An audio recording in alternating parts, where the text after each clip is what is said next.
This is movie hopping or movie Hall of Fame or whatever you want to call it for Monday, October 7th, 2019. Has that become our opening line now when we're not sure what the show is? This is that, whatever you want to call it. Well, I mean, of course, it's whatever you want to call it, because this podcast is for the listener as much as it is for us. It's whatever it wants to be. It has no identity. Is that what you're saying? Right. No political agenda. Exactly. Nothing. It doesn't believe in anything. Yeah. So you just consider this your empty canvas, and you can paint on it whatever you want, listeners of the show. I think today it's called movie hopping. Yeah. It kind of sucks, though, because I just got used to calling it Movie Hall of Fame. You just got used to it? Like it just flew out of you? Yeah, and now I'm confused, so I don't know. You're always confused, Nico. It's not that bad. That's true. Not that much different. I'm off my meds. Well, now I'm scared. I'm off my meds, Nico. Well, I'm not surprised. Okay. Very different reactions. Good morning, Adam Hall. Good morning. How you doing? I'm good. It's early. Yeah. We don't normally record this early. Mm-mm. In fact, normally we wait till like midweek to record this show and we release it on Thursdays. But you had to talk, man. You were jazzed. I have some things to get off my chest. Just figures. Yeah, I just have some things I need to say in front of a microphone because there's a movie out and we both saw it. You saw it opening day. Yeah. I saw it the following day. Along with much of America. Yes. Doing very well at the box office, this Joker. Again, not surprised.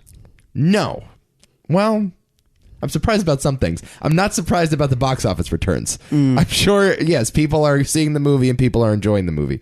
But this is just what we've been waiting for in terms of podcast content, right? Yeah, like the hot topic. Yeah. Why this is the hot topic, I don't know. But it is. It was Ghostbusters a little while ago, and now it's Joker. I didn't think about it that way, but you're right.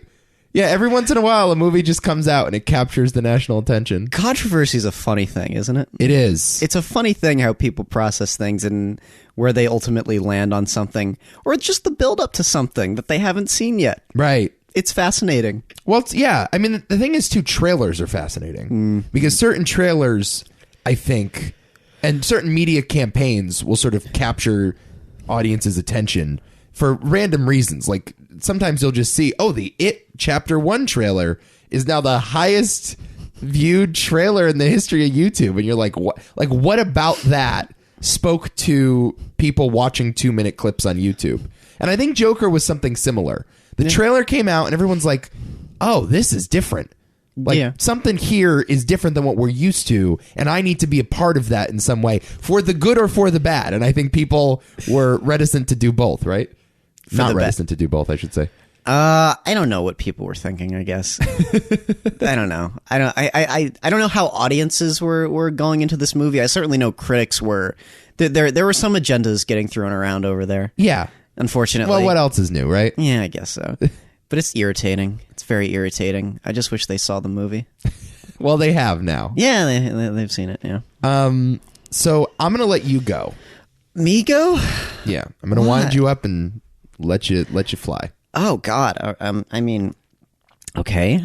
Yeah, I saw the movie opening night with my brother and my girlfriend, both of which were very, very excited to see this movie.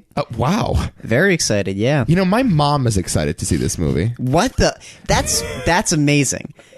It's funny, Abby's parents were excited to see it, and then the rest of her family went.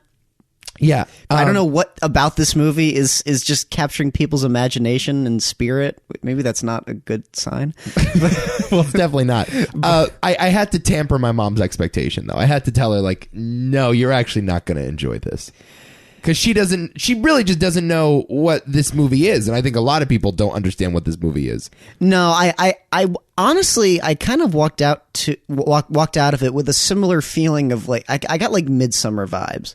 Not to say that it's as disturbing as Midsummer, but I had that feeling where I'm like this thing exists? Right. Well, that's certainly true. Like, this was very surprising to see, I thought. Yeah. I walked out of it. I had my reservations, but I mean, I haven't stopped thinking about it. Yeah. At all. Right. Like, at all. I've had dreams about this movie because I've been thinking about it so much. Oh, no. Yeah. And kind of love this movie. Yeah? Kind of love this movie. Yeah. Maybe I need to stew on it a little bit longer. I think there's a brilliance to it. Yeah. I think there are certain characters that were underused. Fine. I think there are certain story threads that are a little trite, and it's like, all right, I don't know if we need to see this again. I don't necessarily blame the movie for that at the end of the day for what it is. And Joaquin Phoenix is just like, I'm worried about him. Like, he goes to a place I haven't seen in a while out of an actor. Yeah. And I'm genuinely worried that he's not okay.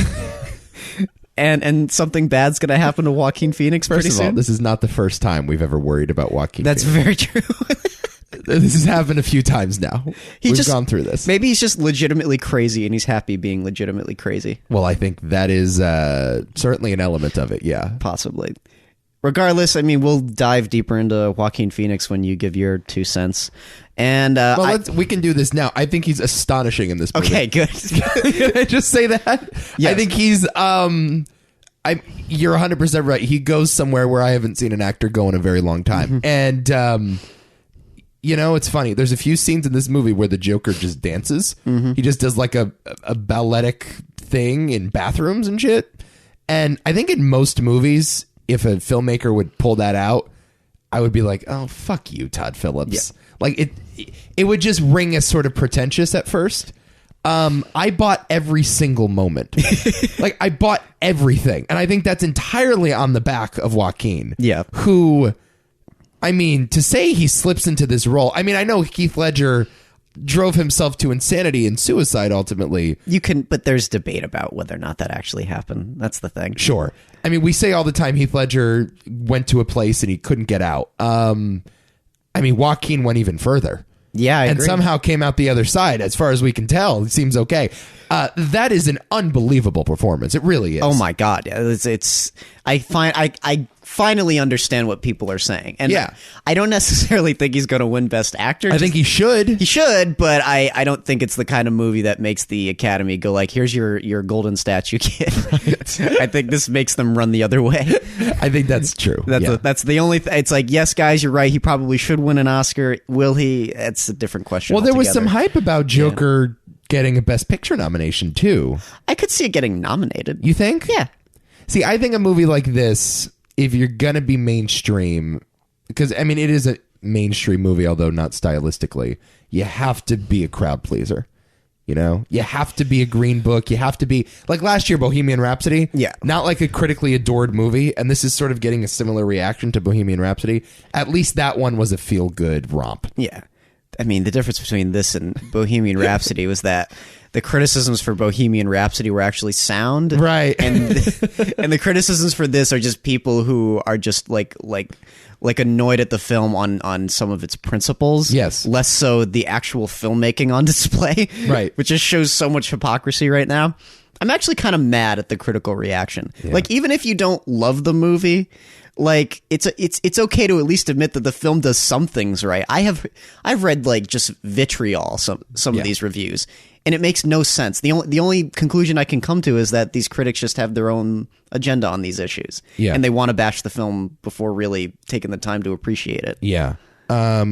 Or they just don't enjoy being challenged. That's also true, right? Which is the other thing. I mean, we've been asking for a superhero film that doesn't necessarily play by the rule book or like you just said, challenges us to a certain degree, and then when we get it, people are like, "No, fuck that, I don't want it." Right. Here's my theory, because like this has happened before with movies. By the way, I want to say first and foremost, I'm with you. I have to ruminate on Joker a little bit more. I think the movie's flawed. I think there are obvious flaws. Mm-hmm. In general, though, I think it's like an incredible achievement, and I'm just happy that it exists. Yes. You know what I mean? I think that's what it is more than anything else. I walked out of there with the exact same reaction as you. Like, Warner Brothers, like, put a marketing campaign behind this thing.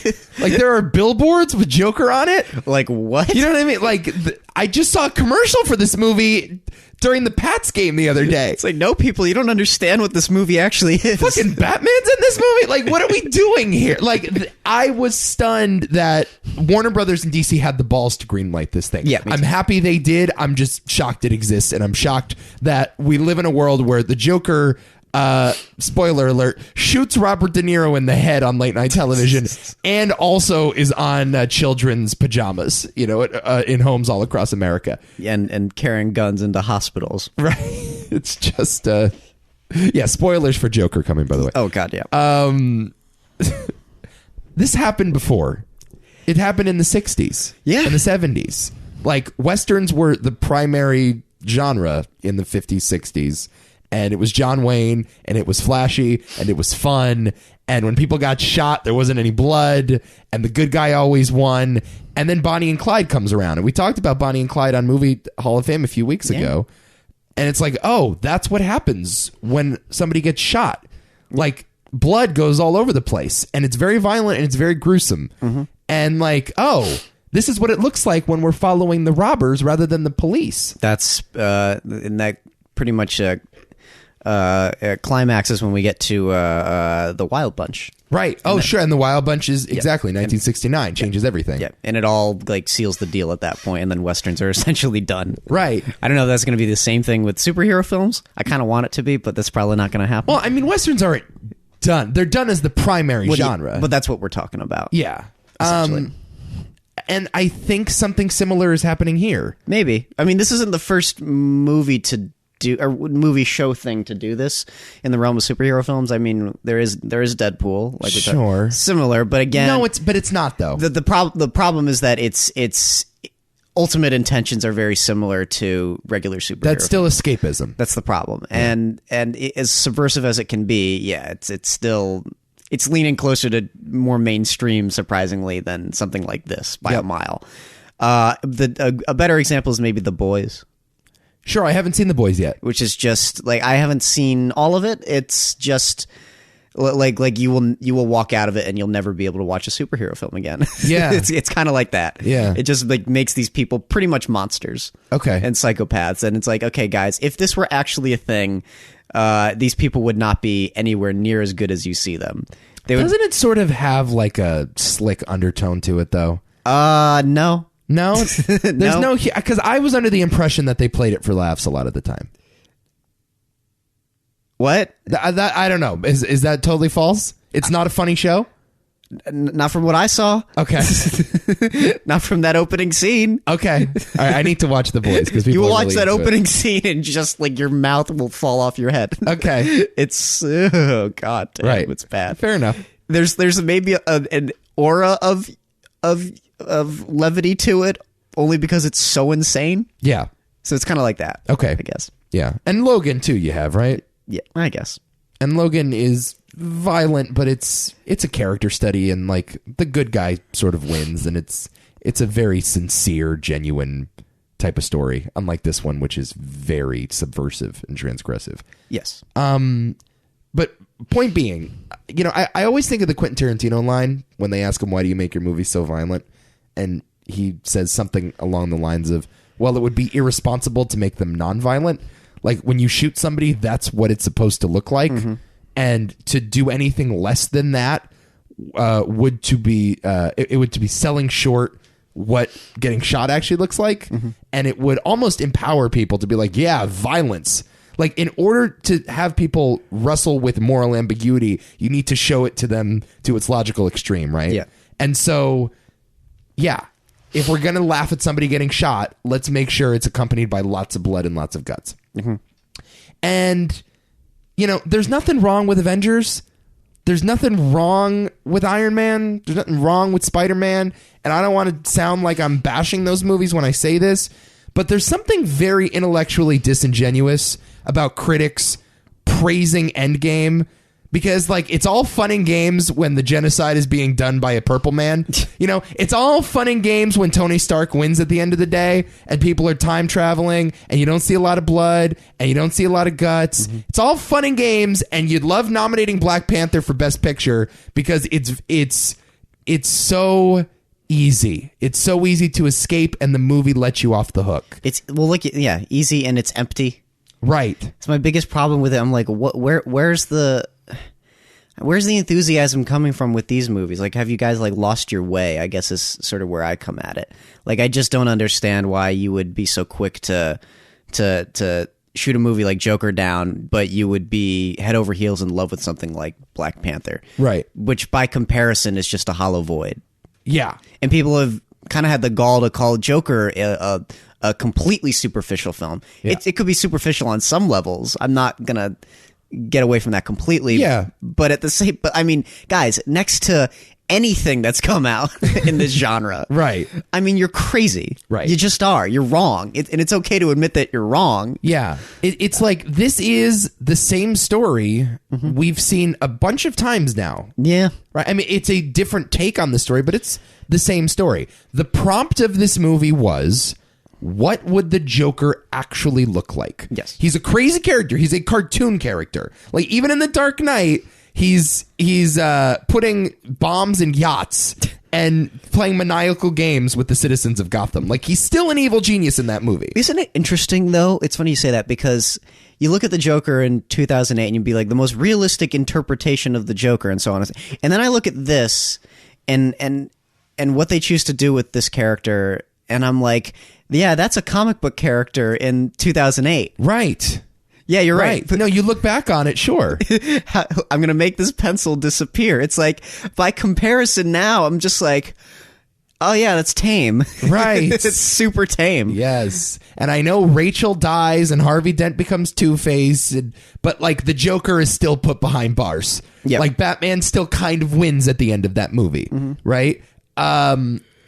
That's not how it would play out. And because the Joker is a comic book character, it is very hard to imagine a person like that existing in the real world. Yep. So this movie goes there, and people aren't comfortable with it. And it commits to it. Yes, it commits to completely. It. Right? And I just find a ton of hypocrisy in that. Again, I don't want to bash The Dark Knight. I love that movie. And I'm all here for sometimes moral simplicity in movies. I'm here for a good caper where the good guy wins and the bad guy's put behind bars. But, you know, you can't have one without the other. You can't praise Avengers and, you know, the villain of Thanos and then be like, oh, but I didn't actually want to see De Niro get shot in the head. Like, I didn't actually want to see... Well, that's what this is. Yeah. That's what this is. So, again, you know, movies can do this, and movies have done this in the past, and people have always been uncomfortable with it. And I think, to a certain extent, critics that are pushing up against Joker are reckoning with their own appreciation for the superhero genre. Yeah. And that's what they're mad about more than anything else, not the politics. Yep. They're mad that this movie's calling them out on their bullshit. You know? You're right. That's exactly where I've landed on it. It just feels like they're finally like, oh yeah, wait, we like this stuff more than we actually think. Right. And we don't want to see it change, which is even more troublesome in my opinion. Yeah. Yeah. Yeah, it's a little depressing, I guess. It makes me more cynical. The movie does? No, just the reaction to it. Like the oversensitive nature of people. Yeah. Is, I mean, it's actually doing good for the film because now more people want to go and see it. Right, that's the thing. But it just shocks me that we got to this place to begin with, I guess. It's in a world where the 70s was a thing. Yeah. And you got movies that were just like broke you in half all the time. It's just like what happened, I guess. I don't know. What did you expect going to see a Joker movie? What happened is that at some point in time, and again, this has always been the case. Maybe it was 9/11. Huh. I don't know. Maybe. I'd have to really examine history to find the specific moment. But I just think now more than ever, and again, this has always been a thing, but now more than ever, we like simple ethics. Yeah. You know, we like being able to label you as something evil and label ourselves as something good and ignore you because you're evil. right? And because we're hyperpolarized, you're running to your one sports team and you're voting for this candidate and you believe this thing about the world. And then so we're going to run in the complete opposite direction and get as far away from each other as possible rather than cooperate. Exactly. And I just think, look, this isn't anything. And this is a dicey subject, but let's just go there. I think there is a hesitance to confront evil in the face these days. True. There's a hesitance to look at evil and identify what it is and look to figure out why they're this way, and ultimately to make it better. Because, again, this is just a theory about the world, not even about Joker. People are afraid of what they're going to see. Yep, I completely agree. People are afraid to look evil in the eye and see themselves. Yep. And feel like, oh, wow, there's actually an element of me in this Arthur Fleck character. And that's what people don't want to admit, because he's an isolated, mentally ill, violent sociopath. Yep. Like, he's evil, guys. Like, to those listening, He's a bad guy. He's a horrible, horrible monster of a human being, but just because he's evil, that doesn't mean it's not still very, very complicated. Sure. And oddly relatable at times. That's okay. He's a human being. Here's my question. If we're not meant to sympathize with him, why are we making the movie? That's the point. Yes. You know what I mean? Yeah. You're not necessarily trying to... more clearly, you're not trying to agree with anything that he's doing. Right. You're just trying to understand him. Yes. You're trying. You certainly have empathy for the guy at the beginning. Yeah, I mean, and then you slowly unravel his story and you realize, okay, this guy is pretty much irredeemable. And even earlier on in the film, he was far more monstrous than we already thought. Yes. He was just figuring it out himself. Exactly right. Right. And yeah, all the damage had already been done in his childhood. Yes. Is what you learn about it. Yeah, I'm just like, I don't need a movie telling me why mass shooters are bad. You know what I mean? Yes. But you know what I'm saying? Like, that sounds harsh, but I mean it. Like, I don't need a movie telling me that serial killers are evil, because I know serial killers are evil. Yeah. I know that killing people is wrong. So, yeah, okay, Thanos wanting to wipe out half the population. Not a good idea. You don't have to make a movie telling me it's not a good idea. Yep. You know what I'm saying? If we're not meant to empathize with Arthur Fleck, why am I here? Exactly. Why did we even try this? That's the point of filmmaking, and we've lost sight of that. We've lost sight of that not just because of our politics, but just in general, our film-going habits. We like really we like simplicity. We like easy ethics. Dude, that's in a way that I could almost reach it back to Netflix in a way. I think that I've said this before. You know what? Tarantino actually shares this sentiment, is that people don't commit to movie watching anymore. Right. And Netflix has sort of endorsed that. I mean, just the very nature of watching Netflix is something that you don't necessarily commit to because you can walk away from it. And you often do. Yeah. And you flip on one right after the other, and you don't think about the previous episode, or you don't think about the previous movie you just threw on. And it's, I don't know, it's sort of it's caused these bad habits, in my opinion. It's sort of built it into us at this point. We've sort of been addicted to that drug for a while. Right. And I don't think we realize how far we've actually come, or gone, how far we've gone, rather. Yeah. Yeah. The Netflix machine is not really built to challenge you. No. Because the second they challenge you, you stop binging, and they want you to just keep binging. Exactly. And I think that's probably, I mean, I don't know. Mindhunter is certainly an exception to this. But this was an interesting thing. People, I think in a lot of ways, Mindhunter, it's funny you say that, does a lot of similar things with its character that Joker does. Yeah. And no one responded negatively to that. I love Edmund Kemper. I'm just going to say it now. Yeah. I fucking love Edmund Kemper in that show. He's an awesome dude. You'd like to hang out with him. Exactly. I want to have pizza with Edmund Kemper. Of course. Sure. Why not? Yeah, I mean, I guess that's a notable exception, but you're right. I think generally, not a lot of moral ambiguity on Netflix shows. No. I don't know. But there's certainly, not a lot of moral ambiguity in superhero movies, I guess. Almost none. Yeah, is the point. And the other thing people are saying, too, is... And I want to be done with the critics. I actually want to talk about this movie. Yes. We're doing the very thing... We're throwing stones in our glass house right now by just talking about critics. After saying, we're done talking let's just talk about the movie. We're done talking about the critics after this. Okay. This is what they wanted to hear, Nico. I know. That's what they came for. Yeah. The other thing I'm hearing all the time is, why now? I'm hearing, why now? In the wake of a bunch of mass shootings by a bunch of young, isolated white men, why now? When else are you going to do it? And that's exactly my answer. Why not now? Yeah. Like, literally, why not now? Why not now when it seems like we're under siege by a group of homegrown domestic terrorists? Why not now? What, do you want to wait years so you forget about it and you're like, oh yeah, that's an interesting idea? Or do you want a movie that actually, confronts you with those challenges in the moment? Right. So that it actually makes an impact. Look, I hear you if you want to say this movie isn't 100% psychologist endorsed. You know what I mean? Yeah. Like, I'm with you if you want to say, that's not really how mental illness works. That's not really how violence against women work. Like, if you want to nitpick, that's fine. But I think generally the broad strokes of this movie are pretty real and pretty raw and pretty authentic. So, like, yeah, let's do a movie about what happens when a guy goes off meds. Or more specifically, when we gut the social services programs and when social workers are no longer able to take care of patients and when people aren't given access to good health care, mental health care, and when we don't take mental health care seriously. Yeah. Let's look what happens when we give young men guns at a young age. Let's see what happens when, we don't show empathy towards these people.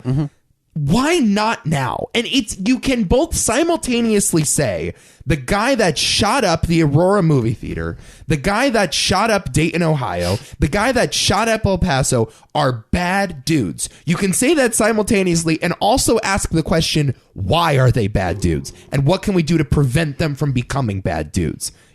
What can we do at a young age with foster youth in order to make sure they grow up in a safe household? What can we do to empower Child Protective Services to take their children away from abusive parents? What can we do to avoid fatherless households? Like, what can we do to avoid all that shit? This is the perfect time to be asking those questions. And I just think it's really lazy to say, now's not really the right time, guys. It's just such a weak ass. And both sides do this, by the way. Yeah. You hear this all the time out of Republicans when it's like, now is not the time to talk about gun control. It's like, why wouldn't it be the time to talk about gun control? Like somebody just shot up a movie theater with guns, and so but the left does this too. I don't want to get too political, but the left does this too. It's like, now is not the time. These victims are still healing, and now is not the time to have these difficult conversations. It just seems to me on both sides of the aisle, people don't want to talk about these types of people. They want to label them. You're an incel. You're a creep. Get away from me. Stay in your basement until one day you snap and then you hurt me 20 times more. Yep. Like, we should be talking about these people and trying to empathize with these people, not the other way around. Pisses me off, Adam Hall. I'm right there with you. Pisses me the fuck off. The incel argument. Oh, I will never forgive people for that. What the fuck were they talking? I texted that to you. It's like, if this guy's an incel, I'm a genie. Well, he is an incel, though, isn't he? By technical definition? Fuck no. I guess but all that incel means is you're not getting laid. Who gives a shit? Right? We have to be a little more specific when we use incel. I know. It's a little more complicated. Calling him an incel, you guys fucking dumbasses. No, it just really pisses me off because this is what movies are supposed to be. And this is, you're 100% right. In the 70s, that's the transition that was made. We're like, let's show courage and willingness to look evil in the eye and try to empathize with it. And explore it properly, show it properly, and, give us those ideas that are going to better us. Right. Essentially. Right. No, and we've moved away from it. And it's very discouraging. Well, now we just simplify things so that we don't care. Right. That's what it feels like. Yeah. So. All right. I'm done talking critics. Let's talk about this movie. Okay. Okay. Back to the movie. Yeah. Yeah. Okay, so this movie's really disturbing. It is. It's super disturbing. You know what I also found interesting about it? What? It's directed by Todd Phillips. That's another thing that's interesting about it. Can we talk about that for a second? Well, I guess. You want to talk about Todd Phillips? I really want to talk about Todd Phillips. Let's do this. How does a guy that made The Hangover make this? Because he made the G.G. Allen story. Well, that we know. That is the skeleton key to unlock this whole mystery. It's as soon as, was it Fox News brought that up? Yeah. Okay. So I was at my uncle's house, and he loves watching Fox News. Mm-hmm. So I walked in, and that show, The Five, is on. Where just the five people, they yell at each other. Mm-hmm. It's quite entertaining. And they brought up the Todd Phillips is quitting comedy because he can't make any jokes anymore.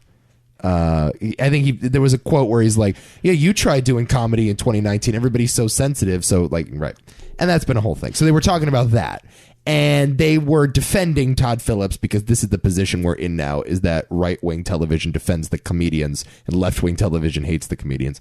And so they're like, yeah, Todd Phillips made that great movie called Hated with the Gigi Allen story. That great movie that everybody saw. I think one of the blonde women on that show was like, yeah, I just recently watched that movie Hated. And then Greg Gutfeld, who's at the end of the table, goes, oh, I love that movie. It's one of the best music documentaries of all time. And I just say to myself, what bizarro world have I entered where Fox News is defending the movie where a guy gets pissed on? Dude, like a dude shoves a hot dog up his ass and then shits it out into somebody's mouth. This was the equivalent. This was Nico's Pink Flamingos that he showed us. This film was fucking rough. No one should ever see this. No one should ever say that they enjoyed it. I actually think people should see it. I don't think that they should enjoy it. Okay, fair. Yeah, I think people should definitely see this movie. It's fucking crazy. I think it's a very informative movie. Dude goes to NYU and stands in front of a bunch of kids and then shoves a banana up his ass. And then takes the banana out of his ass and begins hurling it monkey style. Monkey with some shit style at the students. That's what he is, though. Gigi Allen's a monkey. Gigi Allen. Jesus Christ. Okay, so Todd Phillips made that, but he hasn't done anything like that since. No. Dude made fucking Starsky and Hutch. Which I like. Yeah, I haven't seen it. And he did Old School, which is fun. Yeah, I like Old School. And he did, Hangover, which I think was his best movie.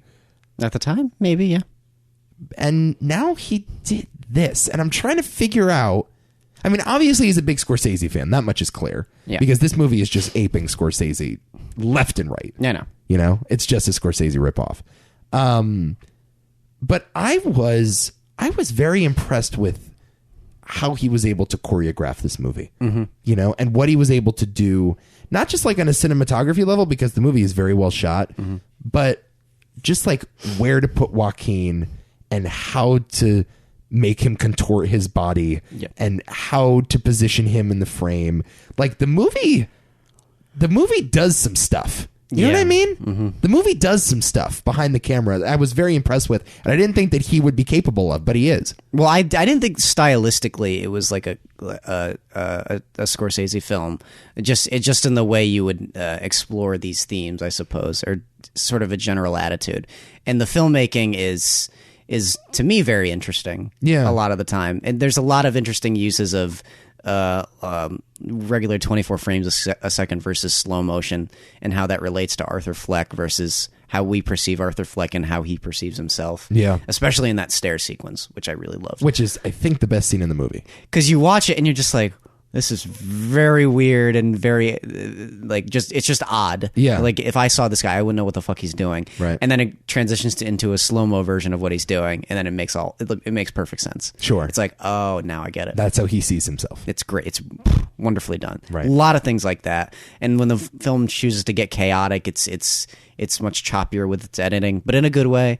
It's not overly close up. And when it is close up, it feels earned. Yep. And in a movie like this that is so deeply a character study, I actually don't mind that style nearly as much. I guess that's why I liked Good Time so much. Yeah. Similar. I mean, equally as grimy films in a way, too. Oh, sure. So, I was thoroughly surprised by what Todd Phillips was able to do behind the camera. Again, like, based on his other films, it's not something I would have expected out of him. Right. Yeah. So, I mean, I was impressed by that. That's sort of the weird narrative here, is that like, oh, Todd Phillips is actually... He's a filmmaker. Yeah, it's kind of a filmmaker now. Mm-hmm. And I guess that's what happens when you've just been in the business for 30 years. Well, I look at guys like that, and I'm like, I think they were always filmmakers. It's just these are the only films that they felt like they could do. Right. And then he saw this avenue. He's like, okay, I'm gonna make my movie now. Sure. It's gonna be my stamp of a film. And funny thing is, I don't think Todd Phillips is great at story structure in his movies. I think a lot of times, even in The Hangover, and I enjoy The Hangover, but it could be very messy, and it's like, I don't know why you put this plot thread here versus here, and just shift this around and it would have made more sense. But there is a natural progression of events in Joker, and there's a natural progression to that character that just feels more believable than anything I've seen this year. Right. It's and there's not like Joaquin Phoenix actually said it best, where he's like, there's not one distinct thing that changes Arthur. It's just been building and building and adding to itself, over time, and it just gets worse and worse, and you really, really feel that. Well, you're almost ready for the moment to happen. Like, you're ready, and you assume that it's going to happen with the girl. Yeah. Like, you assume something's going to happen there, or it's going to involve his mom. You think his mom's going to die, and the girlfriend's going to dump him, and that's going to set him off. But what you haven't realized, and this is the great trick of the movie, is that all this shit happened already. Yes. Like, his mother already betrayed him years ago. The girlfriend isn't real. It was just a figment of his imagination. And the moment that really pushes him over the edge is when he goes off his meds. Yeah. And that's not even like a major moment, but I don't think it would have been a major moment for him in life either. Well, I think the fact that he goes off of his meds and this is what he does just shows you that it was always in him to begin with. Sure. Right. But even the point when he kills the people on the train, you would think that, okay, after that, he's the Joker. Right. Not really. No. Not exactly. I mean, that's the moment when he realizes that violence gives him this escape. Yes. And that's what that whole scene in the bathroom was about. Which is, honestly, could be my favorite scene in the film. I mean, it's, again, I told you before, like, I think in most movies I would say it's pretentious, but here it just works. It's scary and uncomfortable, but it's like another thing that sells it so well is like you can see him changing in front of you. Right. And it just feels so wrong. And you don't really want him to change that way, but he can't help it. Yeah, the guy's like just he's like a butterfly always coming out of a cocoon. That's this character. That's a great metaphor. You know what I mean? Because that's exactly what it is. He's hunched over, and his stomach, he's sucking it in a weird way, and you see like his bones all the time. Like, you always see the bones under him, and it's this very raw, like, transformative performance. He looks like a starved dog. Yeah. But you just sort of feel like he's always coming out of the cocoon. He's like he's becoming something different and much uglier as the movie goes along. I know. You know? It's quite unsettling. But you're right, there are so many of those scenes that it was a slow build. Yes. Like, this is not like a fast movie necessarily. I mean, it moves very well for me because it's so engaging. Yep. But I wouldn't necessarily say like this is like it's not an action film. It's not cut like an action film. Like, it takes its time on these moments. There's a surprising amount of shots, and I again, this is going to be the 100,000th time I've said this on this podcast. But when it holds on an interesting moment, like when he's just taking all of the shit out of his refrigerator and just gets in his fridge. And just gets in the fridge. Because he wants to close himself off from everybody. Yeah. Maybe now, here's the thing. That is very on the nose and obvious. Yeah. But it's at the same time, I'm like, I could absolutely see somebody doing that. Yeah. There's something about the way this movie presents itself that just feels so believable, even when it's being so in your face. There's something about Joaquin that makes it believable. That's ultimately what it is. Yeah. It's all on his performance.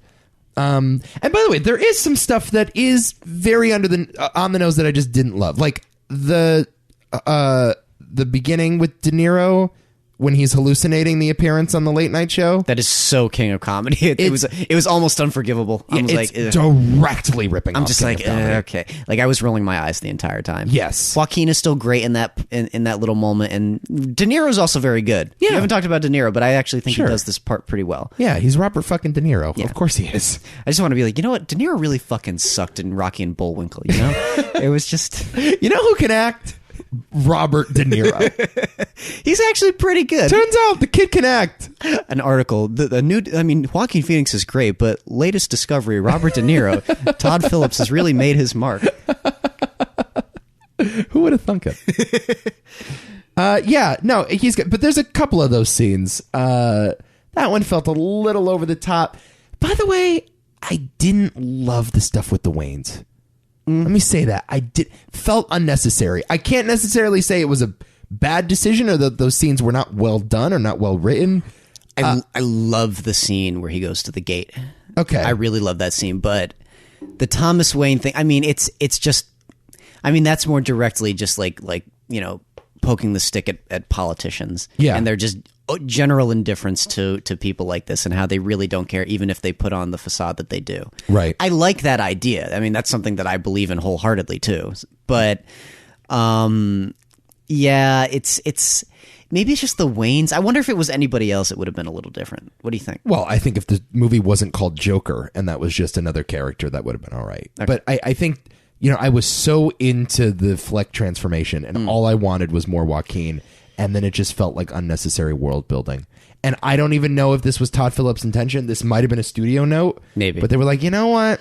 Let's just slip the one scene in there and let's show Bruce at the end of this movie just in case we feel like doing a sequel 10 years from now. Well, they again, and this, you're not the first person to say this, where it was just like they had their film and they were finishing it up and it's like, it's too good. It's like, right. Can we put something in there Batman related in case we want to follow this through?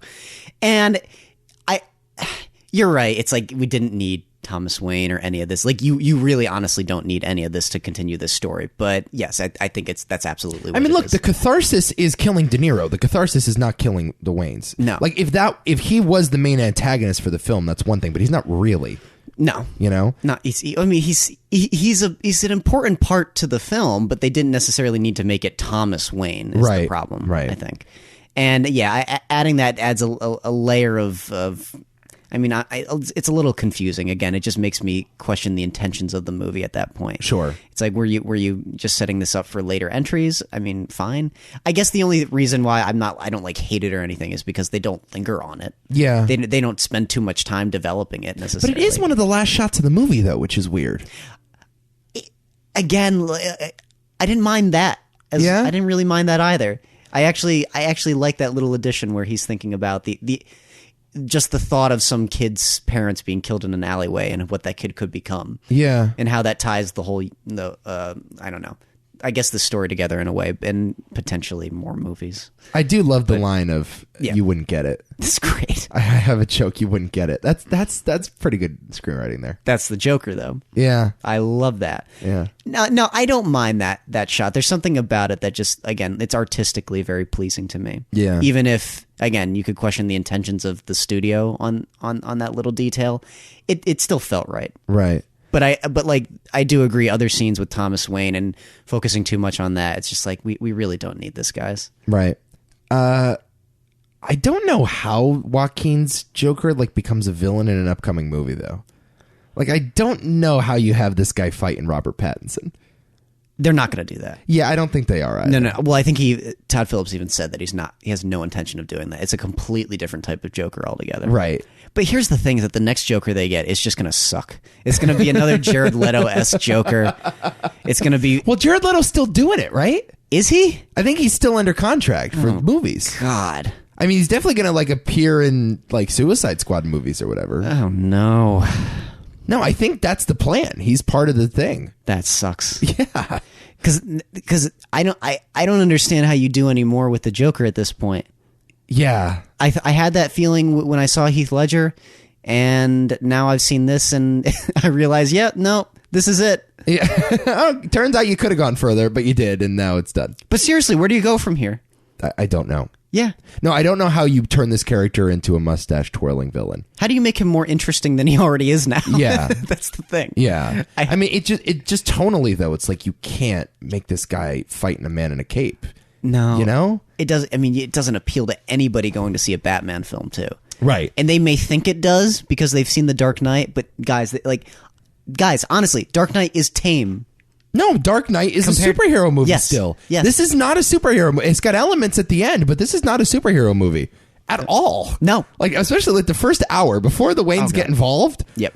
This is just a very intimate, grotesque character study, where bad things happen. I mean, I think one of the things I said about the film leaving is I've never seen ugliness portrayed so beautifully since, I guess, Taxi Driver. Right. Well, it's very Taxi Driver for sure. I know.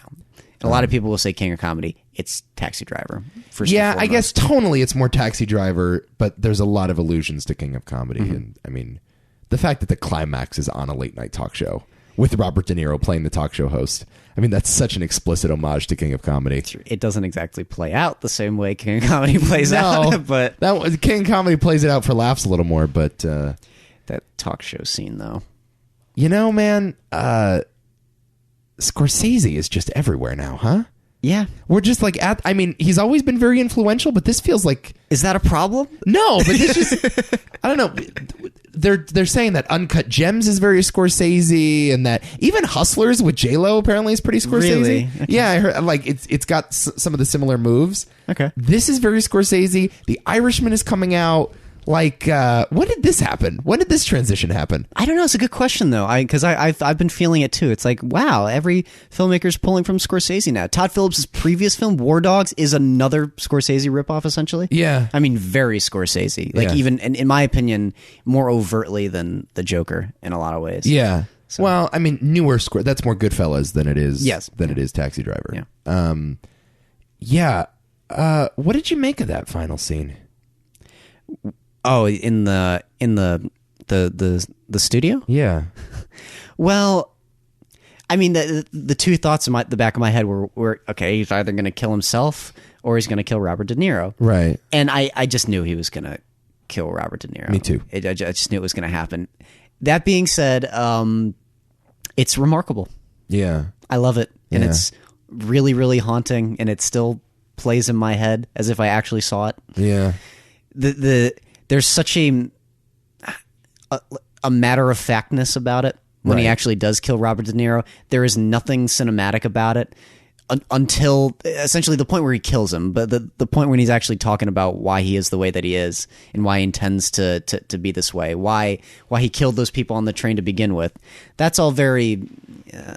I mean that's a little more stylized, and it certainly brings you up. But the moment when he actually decides to shoot Robert De Niro in the head. It reminds me of a shot in Predator, of all things. Oh my! When one of the guard kills the prisoners. Okay. Oh right, yeah. It's like there's nothing. It's just a lockdown, like very square, flat shot. It's just like, right. And this, it's really loud and uncomfortable, and the blood effects are just nauseating. And the camera doesn't do very much. It's just like, yeah, here's a guy getting shot in the head. Deal with it. Right. And I'm like, oh my god. And it's just weird to see that happen to Robert De Niro too. Sure. Right. And also, like, let's take this back to other superhero movies. When Jack Nicholson steals the gun from his henchman and just shoots him, like, that's played for laughs. And again, critics loved that. But now, here we are confronted. This is what happens when a guy gets shot in the head. And let's shoot it as if you were watching it on TV. It's freaky. Let's just keep it on the dolly. And this is the one shot that if you were watching the late night show, this is what you would have seen. Yeah, I mean, I can't say I haven't seen it before, but I certainly can say I haven't seen it before in a superhero movie. Yeah, I don't know if I've seen it like this. Yeah, that's the thing. That's what sells it. Again, there's another thing I say all the time. I don't care if it's a quote unquote cliche or if it's not wholly original. Just present it in a way that feels fresh. Right. And this does that. And again, this goes back to Joaquin Phoenix. His performance in that, he could have very much like gotten up and like looked intimidating, but he just shoots him and then he just sits back down. Right. He's just like looking around. Yeah. Just drops the gun. Yeah, he's like, whatever. And then the people next to him don't run away. They just like cower, like as if he's going to shoot them too. It's yes. And you don't ever know what he's going to do. And this is the other thing that makes him so scary is that he's completely unpredictable in that way. And oh my God, that scene it's again, I texted you afterwards. It's like, it's not a perfect movie in my opinion, but it is so affecting. Yeah. And that scene just exemplifies it for me. Right. Whew. Well, the tension building in that scene is just immaculate. Excellent. I mean, when he reaches behind himself and grabs the notebook out of his back pocket. I thought he was going to grab the gun. Oh, that's just incredible stuff. You know, the movie's just really good at that. And I got to say, I was skeptical pretty early on when I saw, again, the first scene with De Niro, the hallucination is one of my least favorite scenes in the movie for sure. I was a little skeptical of the climax playing out on a TV set. There's something that's a little inauthentic about that. I was worried it was going to happen too. Yeah. You know, I don't like when movies do that. It's oddly enough, one of my main complaints with Magnolia is that Magnolia exists on a TV game show and like the climax takes place on a soundstage, and there's just something not very cinematic about that.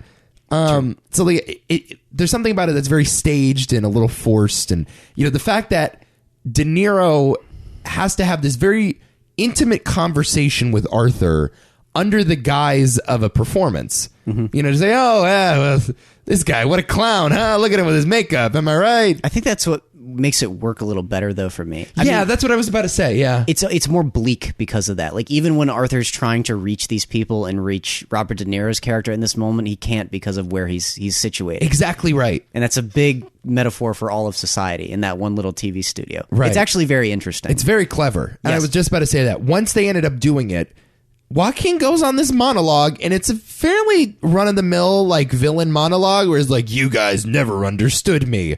But there's something with his performance, and I think you're right, that it built naturally to that moment. Mm-hmm. The movie felt authentic. This is where he should be. This is what he should be doing. This is where the catharsis should come for him. Yep. You know? He's been obsessed with De Niro his entire life. Somebody like this would try something like this. This goes back to like Mark David Chapman and that kind of thing. Right. Similarly. Yeah. And there's also something about his relationship with television. Yeah. You know, the way that he sees society through television. Mm-hmm. He's this unreliable narrator a lot of the time. King of Comedy plays with the same ideas. Yes. You know, it's that he's living in a different world because he thinks the world is what's happening on TV. And turns out it's very different, and it's much harder out there for a guy like him. He's very much a performer too. Right. That's the other thing that extends into much of what this character does, is that he's always kind of trying to put on some kind of performance. Right. You know, and do something with that performance, which maybe that's just perfectly suited for Joaquin. Yeah. At the end of the day. Because you're right, like his monologue in that scene is not, again, you see that a lot actually, but he's just got such a, I don't know, there's such a strange, like uncomfortable, like youthfulness to him. He's like such a kid in that moment, even to just the way where he says like, "You're horrible, I'm horrible, you're horrible." Yeah. Why? My video. It's like he's like a kid here, right? He's like a child. Yeah. Well, there's that weird thing. He's in this stunted growth thing, like with his mother too. Everything with his mother is just very unsettling. A lot of Arrested Development going on. Yeah, like this. Even in the opening scene when the title card pops up and he's like cowering, he's in the fetal position. He's got his hands between his legs. Right. It's just like, what are they doing with this character? And it just gets all the more uncomfortable, and you realize how brilliant it actually is. Yeah. Can we talk about the scene where he kills his buddy? Oh my God. Can we talk about this scene, please? Because this is the type of scene where I'm like, oh, yeah, you're making a divisive movie here. It's a lot of things. But again, I react like people. I'm not the first person to say this, but people were like, the most Joker scene in the movie is this. Right. And I'm like, what is it? What are you talking about? And then they end up pointing to this scene, and I'm just like, oh my God. It's this scene floored me. I loved it. I did too. And the ending, I was just like, okay, this movie's one of my favorites of the year. Like even if the rest of the movie sucks, this scene is amazing. This is what I love in movies. Yes. This is all. It's like a weird, absurdist comedy, very dark. Something the Coens would have done. And you know what I loved about it more than anything? I was sitting there, I'm like, Nico's gonna love this scene. Yeah, no, exactly. It's like something. It's like an even darker version of Fargo. Yeah, that's what it is. Yeah, the idea of the little person after seeing his buddy stabbed in the eye with a pair of scissors. What a punchline to that scene. That's the point, though. God, and you got the lock on the door too high for the little person to reach, and he has to ask Arthur to open it for him. Oh, I feel so bad for. I'm so happy he didn't kill him, though. Yeah, I'm like, oh God, this poor guy. Right. Arthur, could you please unlock the door after his buddy has just been stabbed in the neck and what the fuck, Arthur? Why would you do that? And he's just like sitting there, like, I don't know. I don't know. He's like, my mom's dead. I'm celebrating. What the fuck?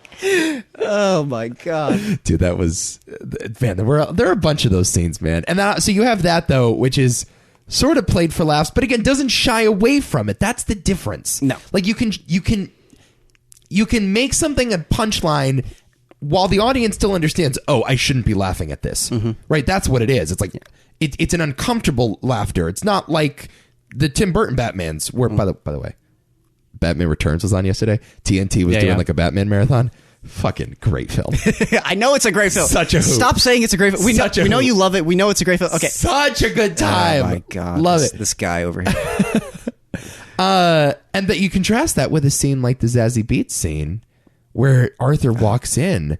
And I got to be honest, I saw it coming. I actually figured the movie was going to go this way because I'm like, yeah, she's way too beautiful for him. just at a very... I think it's a little more obvious than some people are giving it credit for, too, because I kind of saw it, too. Just on a very simple level. Like, she's like way out of his league. Yep. She's a beautiful human being, Zazie Beetz. Another criticism that the Zazie Beetz stuff is kind of the weaker stuff in the movie, in my opinion. Yeah? Yeah, I didn't love it. But again, it makes sense once you see what actually happens. It's just like, even for what they were going for, they could have done a little bit more, I thought. In what way? You think that they should have given her more time? Yeah, I do. Okay. I do. Because it feels, I don't know, it feels weaker. That scene, though, where he actually comes into her apartment for some consolence is that, it's haunting and it's freaky, and Hilder's score, oh my God. So good. She is amazing. She's the one who scored Chernobyl. Oh, really? Yeah. Oh, wow. Oh, yeah, she's very good. She's awesome. Yeah. Awesome. Can't pronounce her last name. I'm sorry. Let me look it up right now. Let me see if I can do it. Good luck. Yeah. No, where he goes, I had a bad day. Oh, he's just dripping with water. What a great line. Like, I love the way this movie's written, too. I really like it. Yeah. No, it's a great script. Yeah. That was one of the things I heard, I guess, when they were prepping the movie, because like the studio was apprehensive at first, but the script was so good they just couldn't say no. Okay. They were just like, yeah, what are we going to do? We're going to not make this movie? Yeah. I mean, it's just composer Hilder Gua. No, okay. I get it. Worked on Sicario. Yeah, Sicario 2.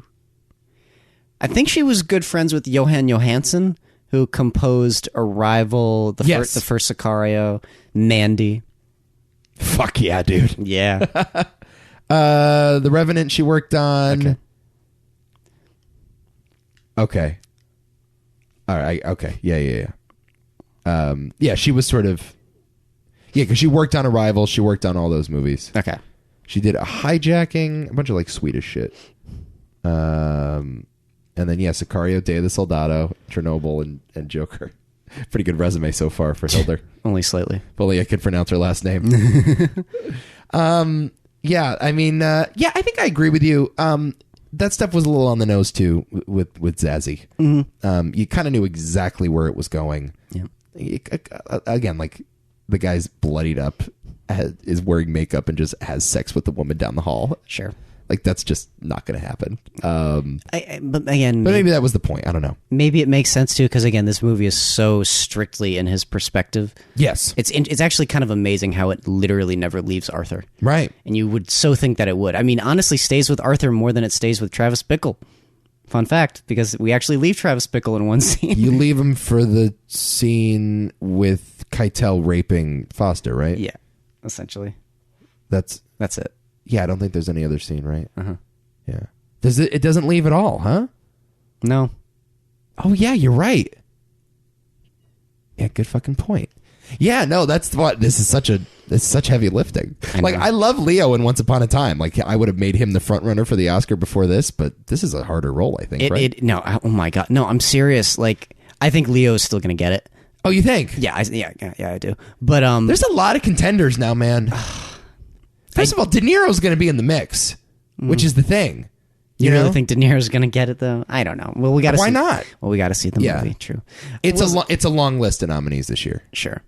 Eddie Murphy's in the mix, which I think is so for Dolomite. Yeah, that's so funny. Yeah. I don't know. I gotta watch that. I kind of want to see it. Is it on Netflix? Yeah. Oh, okay. In a couple weeks. I don't know if it's out yet, but freaking Jabril, by the way, is seeing El Camino in theaters. Where? Where is he going? Bowtie Cinemas. Oh, really? They're doing it? Yeah. Fuck yeah, dude. Might have to go see it. Oh, yeah. Yeah. Oh, I gotta go. Yeah. West Hartford? Yeah, I guess so. Oh, nice. I gotta do that. I'll go this week. I might actually do it too. Yeah, it's a loaded category. I mean, Sandler's gonna be there. It's very interesting Oscars. Yeah. Tom Hanks is gonna be there. Yeah. I mean, and the thing is, too, they're major stars. It's not, there's no Eddie Redmaynes in this list. True. There's no Rami Maleks in this list. Oh my God, are we past the Eddie Redmayne era? I think we are. I think the Redmayne era is over. That is the most eloquent way I've ever heard it described. Yeah. Just these like nothing, who cares actors. Right. I'm sorry, Eddie Redmayne. It's just like, I just don't care. We're done with the Red Scare. Good for you. Thanks, bud. I want to talk about, before we wrap up, we don't have much time because Nick's going to call us and we're going to do another show. Okay. I do want to talk about this idea of Joker as like a Christ figure for these people. Maybe Christ figure is not the right term, but martyr. How about that? That's better, yeah. This idea of him as starting this movement at the end of the movie. Mm-hmm. This was another thing where I'm like, if I have to nitpick, and maybe this is not a nitpick, maybe this is a larger problem. I'm not exactly sure what the movie's trying to say about society. I know very clearly what it's trying to say about Arthur. Yeah. I know very clearly what it's trying to say about mental illness and about isolation and about violence and, about ignoring people like this. Also about your upbringing. This is a very important point that I don't think a lot of people have actually discussed. Well, they don't really linger on the childhood abuse stuff. But it's so important to the character. I think more than anything. I think this is the most important thing that shaped him as to who he was. Yeah. And not only that, but like suffering the sins, in this case, the sins of your mother. Yeah. And how it crept up on him, and he never actually knew how bad it was until it was way too late. Yeah. And it is tragic. Sure. Like it honestly is a very, very tragic story, because you could see like, oh my God, had it not started here, maybe that is where it all started, just with his mother being a complete nut job. Yeah. Yeah. I mean, I think what they say, Mindhunter talks about this a lot, is that people don't really come out of the womb this way. No. Very rarely does someone just become evil after they were born. It's usually the result of abuse. And I know it's kind of a cliche to be like, oh, it's just mommy issues again. But you know what? Yeah. Sometimes it just is mommy issues. You know what I mean? Like, the reason why we see that theme over and over again in film is because it's a real thing that filmmakers deal with. Mm-hmm. A lot of people have issues with mommy and dad. Everybody kind of does. Yeah. In a lot of ways. I mean, these characters absolutely do. That's a scientific fact. Sure. Yeah. A woman should not scorn her own son. If she does, he will become violent and depraved. Period. What is that from? Kemper. Oh, that's Kemper? Yeah. Oh, God. I love that you can quote Ed Kemper on a podcast. I am quoting Ed Kemper here on the Movie Hall of Fame, or movie hopping, whatever you want to call it. My hero, Ed Kemper. The most charismatic of all serial killers. Oh, my God. Such a pleasure. I'm going to get beers with that guy. Yeah. I'd like to hit the links with that guy, wouldn't you? Play Quick 9. I just like Mindhunter. That's it. Yeah. I like Mindhunter a lot. Yeah, sure. Of course. That's it. That's all it is. Yeah, I mean, that stuff it's a moment. They don't really linger on it all that much. They just sort of hint at it. But point being, has a lot of stuff to say about the character. In terms of him as a catalyst for more violence, that's some of the stuff. Again, I don't have an opinion on it one way or the other. It just felt to me a little not well thought through. Is that fair? I don't know. Maybe.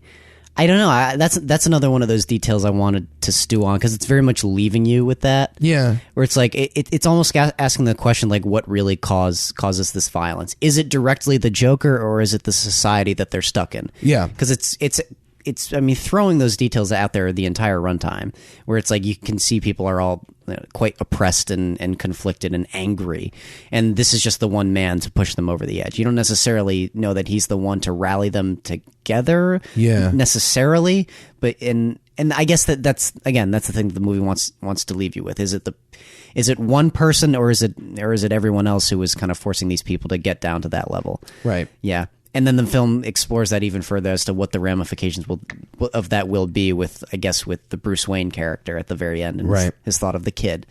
It's not. I don't think it's bad. It just it takes a little bit more thought. I suppose. Maybe I need to stew on it, and like it'll come to me.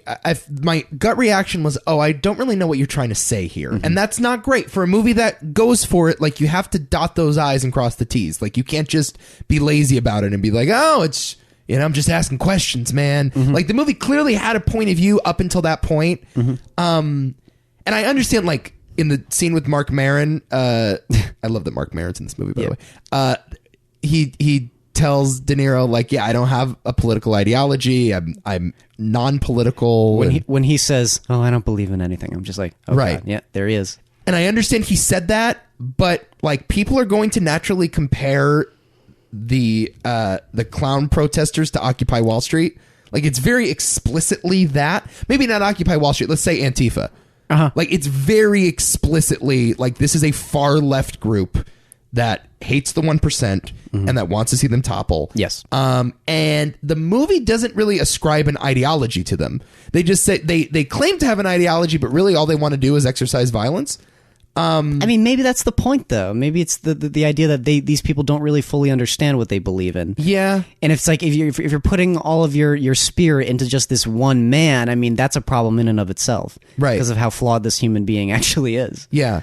Again, I don't think like that's an illegitimate point to make. Like, if you want to argue that as a filmmaker, that's fine.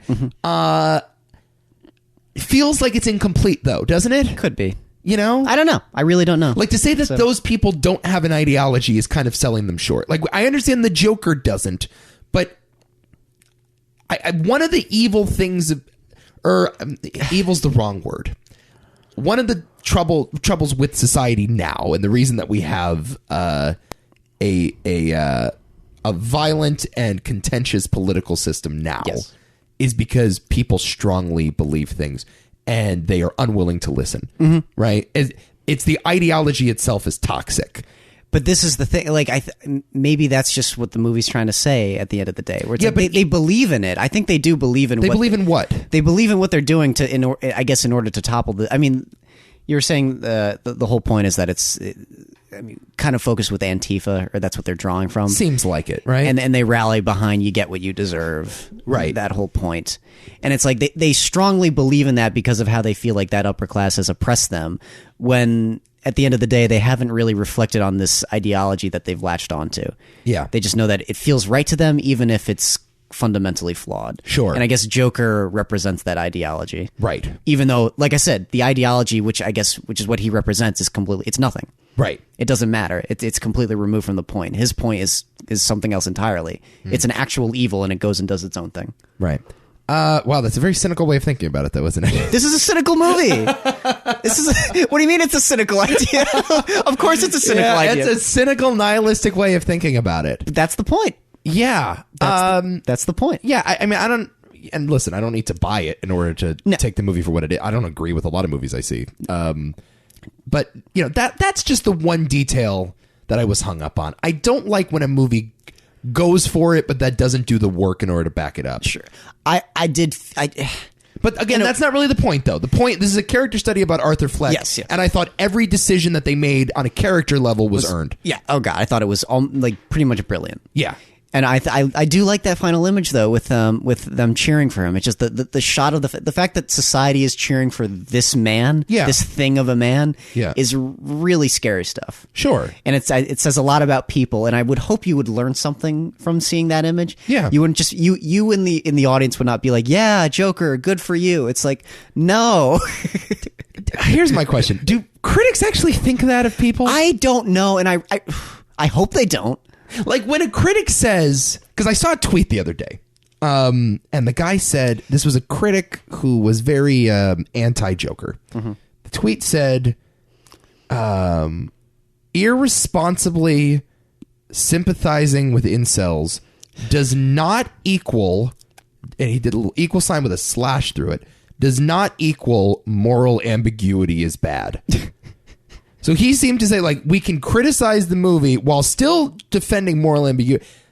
I actually don't think that's true. I think that's exactly what you're doing here. Yes. Because to say that this movie is somehow irresponsibly condoning the actions of incels is to say that people are going to the theater and feeling catharsis when the Joker shoots De Niro in the head. No. You know what I mean? And, like, how stupid do they think, like, film goers are? Well, that's actually an even better question, I think. Like, what do they think of audiences?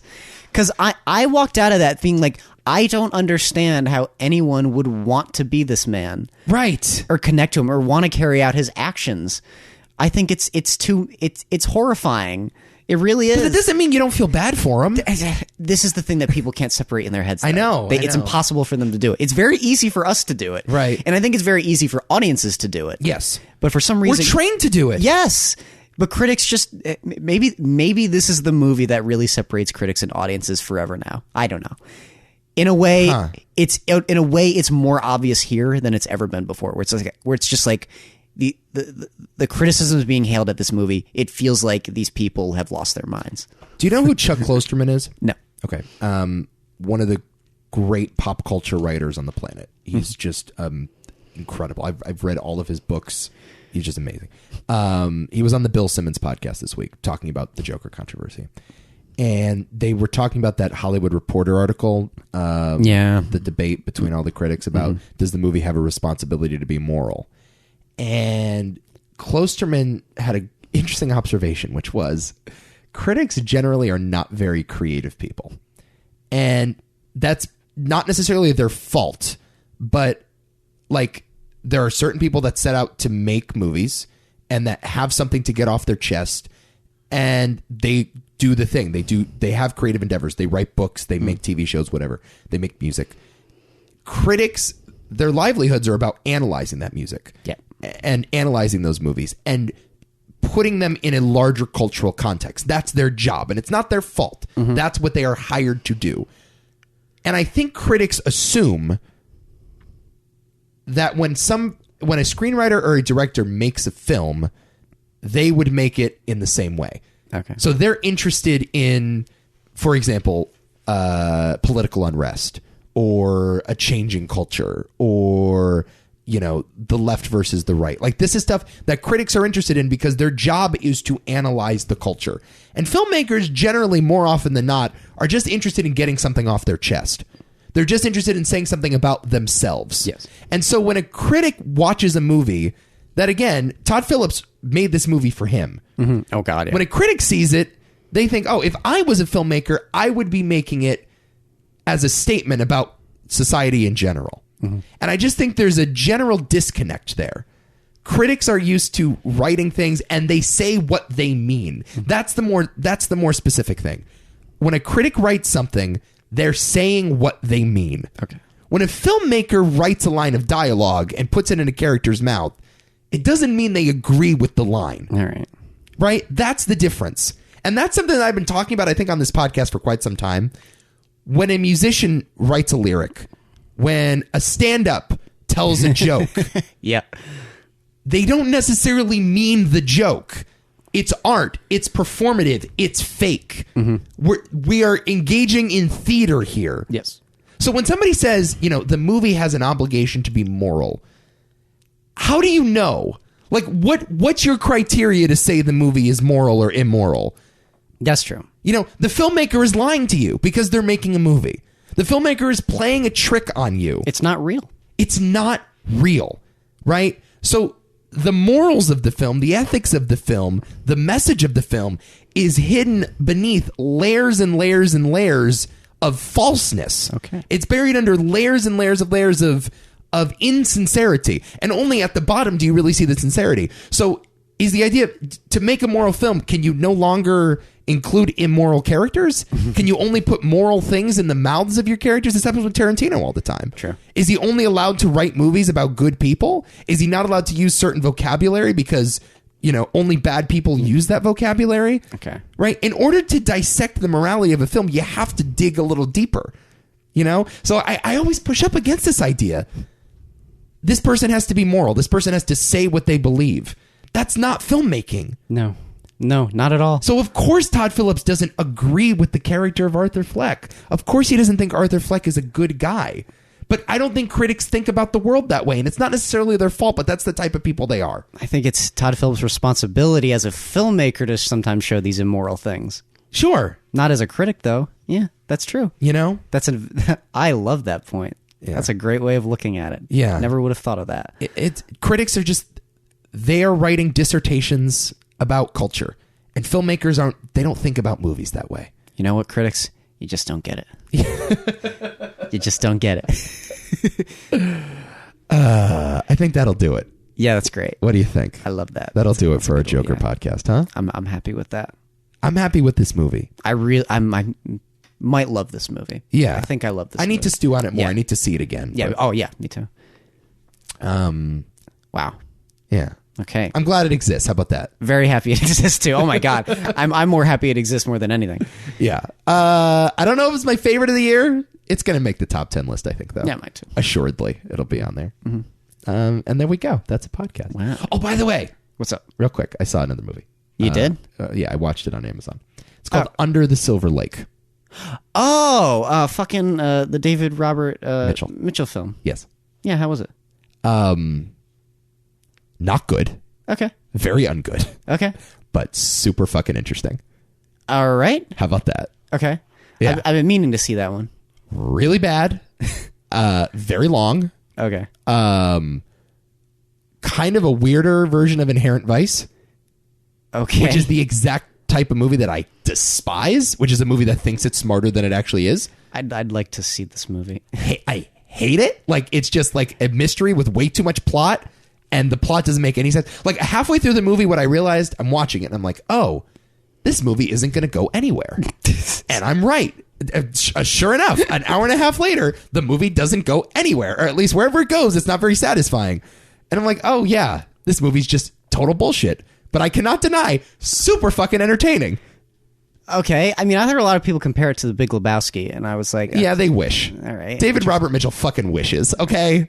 He wishes. What if I see it and love the movie? You might. It's very possible you might. It's a total bullshit film, though. All right. It's fucking full of shit, dude. Right. I'll have to see This it. movie is so far up its own ass. It's crazy. No, it's Inherent Vice. It is. It's a worse version. I liked Inherent Vice more, and I hated Inherent Vice. Ooh. See, Inherent Vice is boring to me. That's Yeah. part of the thing that holds that one back to me is that it's just nonsense, but it's boring nonsense. Yeah. So Well, Under the Silver Lake, I will say, is fairly entertaining, and I don't know why. I mean, Andrew Garfield is fun, yeah, okay. and the direction is cool, and it's A24, so like there's a general level of production value that you come to expect. Okay. So there's like a quality assurance there. All right. Should he just go back to making horror films? Yes, Okay. definitely. Fine. Because I love It Follows. I love It Follows too. I think It Follows is awesome. Yes. It's a dope film. A lot of people I've shown that one to fucking love it. Zach doesn't love it though. Zach hates that movie. Yeah, he's weird. Yeah, I know. It's all right. He's in the military now. It's fine. It's funny. I've actually come across a lot of people though, like online who really hate the movie. I've seen entire It Follows? I've seen entire videos devoted to why the movie sucks. Really? Yeah. Tarantino once he doesn't dislike the film. He's like, it's frustratingly close to being a great movie, and he like wrote like a little article himself about why it's so close to being a great movie. By the way, new conversation piece between Tarantino and Scorsese. I think it was in like the Directors Guild magazine or something like that. Oh, Yeah, fun wow. time. Fun time. Okay. I mean, just fun because like you can read Tarantino call Martin Scorsese Marty, and it just makes you very happy. You know, Marty, you were actually one of the great filmmakers of the 70s. You don't say, Quentin. Did he actually say that? No. He goes, when I think of the great filmmakers of the 70s and 80s, I think about you, Marty. Sometimes Tarantino's a little... No, but he's a fanboy, though. It was sincere. You know? That's okay. It's like, that's how I would be talking to Martin Scorsese if like I was, you know, if I considered myself friends with the man. Was he doing more than just jacking him off?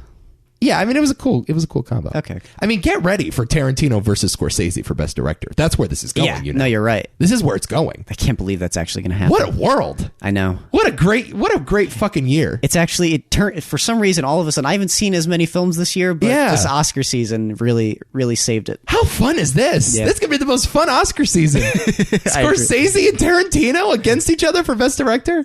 He's literally like a newer version of Scorsese, like you know, the child of Scorsese. Yeah. in a lot of ways. Two like icons, man. It's great. I'm happy. Dude, I'd be very upset if like Greta Gerwig won Best Director. You know what I mean?